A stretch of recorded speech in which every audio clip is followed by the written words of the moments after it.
and we are going to be talking about the challenges drivers are facing in British Columbia over the past number of weeks and some of the other inflationary pressures that are affecting people's lives here in British Columbia.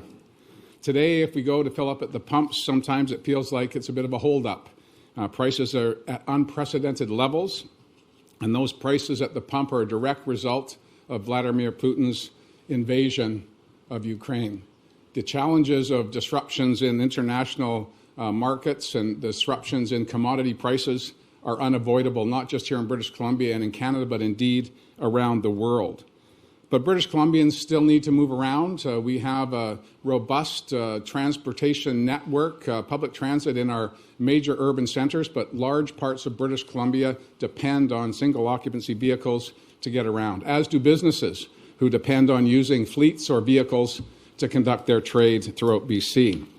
So with these increases that we've seen, I asked Minister Farnworth, Minister Robinson, the Finance Minister, to look at what options we had to provide relief to British Columbians. We want to make sure that we do what we can to make people's lives a little bit better. That's been our focus since we formed government, whether it was removing medical services premiums forever, whether it was eliminating tolls for those who traveled in parts of British Columbia, whether it was ensuring that we fixed what was referred to so graphically as a dumpster fire at ICBC.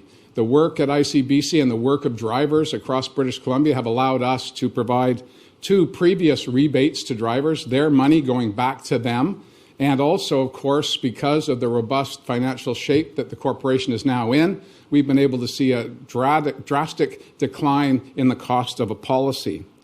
But despite our best efforts to find ways within the system to reduce costs for British Columbians, we've gone back to ICBC once again because of, again, the strong financial position they find themselves in as we come to the end of the current fiscal year. And we've been advised by the board and the executive that we'd be able to provide a one-time relief payment of $110 to personal drivers and up to $165 for commercial transportation.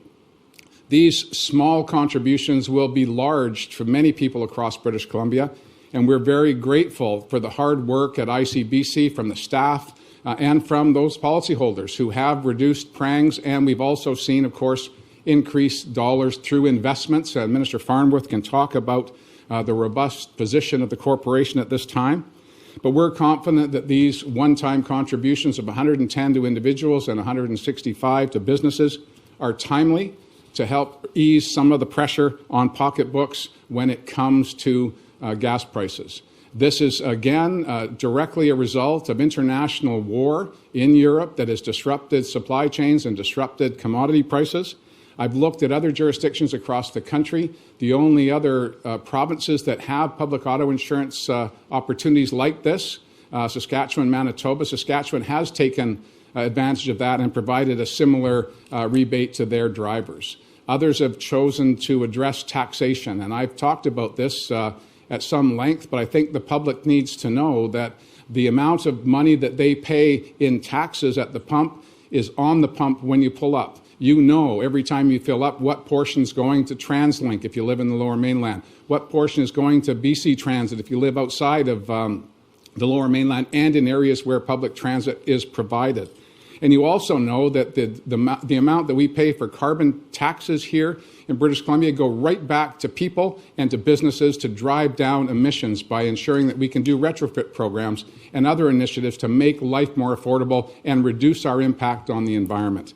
We were reluctant and, in fact, would not amend the taxation because it would just be filled by an increase in prices at the pump. And we saw that in Alberta, where the government promised a 13-cent tax reduction on a Monday, and on a Wednesday, the price went up 14 cents. We believe this is the best way to get money into people's pockets, and I'll pass it over to Minister Farnworth to provide some of the details.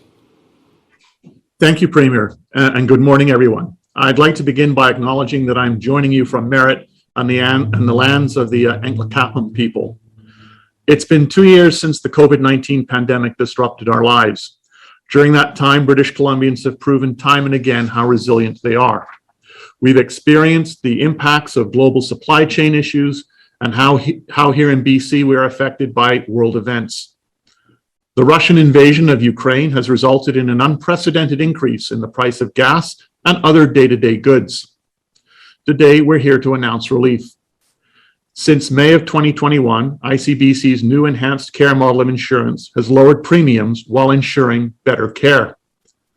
The majority of customers renewing their full personal auto insurance under enhanced care have saved on average $490 per year. This follows two COVID-19 rebates issued by ICBC last year that provided drivers with an average of $300 combined. I'm pleased that we are able to issue a relief rebate this spring. Drivers with personal policies will receive a rebate of $110, while commercial customers who generally incur higher expenses will receive a rebate of $165. It's a total of more than $395 million going directly back to the people in British Columbia. People will begin to receive their rebates starting in May. This is one more way that this government is making life more affordable for people. Thanks very much.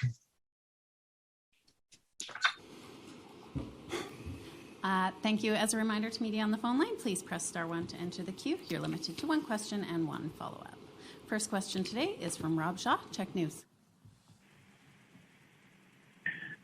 Oh, hi, Premier. I know that TransLink yesterday announced it's raising fares 2.3%, and I think there's an argument some people have made of why not use some of this money for public transit here in Victoria or in Vancouver, lower the prices there rather than give it to motorists directly and make a more economical or better overall solution through public transit. Did you think about that, or why wasn't that part of this?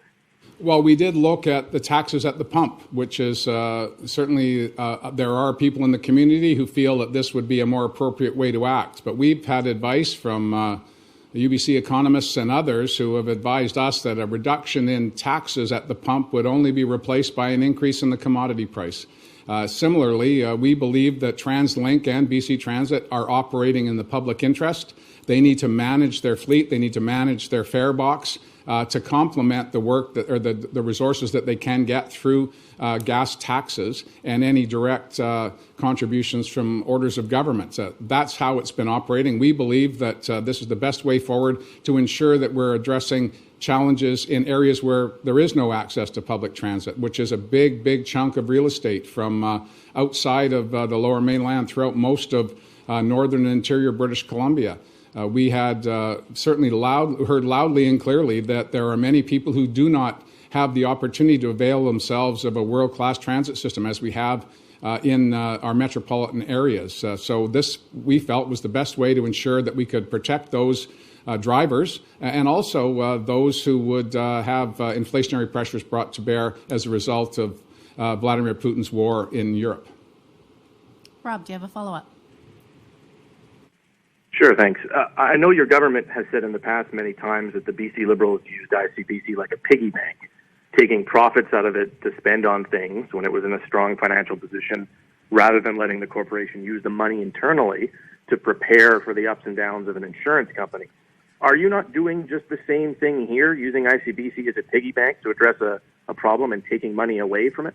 No, well, and I don't believe we are. We brought in legislation to prevent future governments from dipping into reserves at ICBC to pad their budgets. What we're doing here and what Minister Farnworth has explained for the two previous COVID benefits are giving money back to the policyholders, the people who finance ICBC.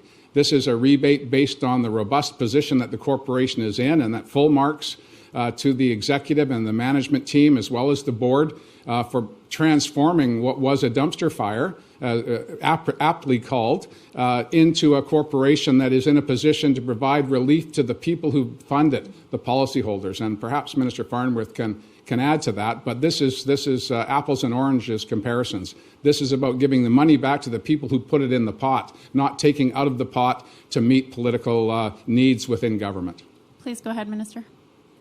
No, thank you. And just to follow up on that, so ICBC is in a significantly stronger financial position than was predicted at the beginning of the fiscal year this year. And as a result, it's not only able to meet its capital requirements, but also allows us in the case of this particular year to be able, as the Premier said, to rebate some of that money back to the policyholders, the ones who are financing the company through their insurance policies. It's not going back to general revenue. It is going back to the individual policyholders. Next question is from Cole Schisler, Black Press.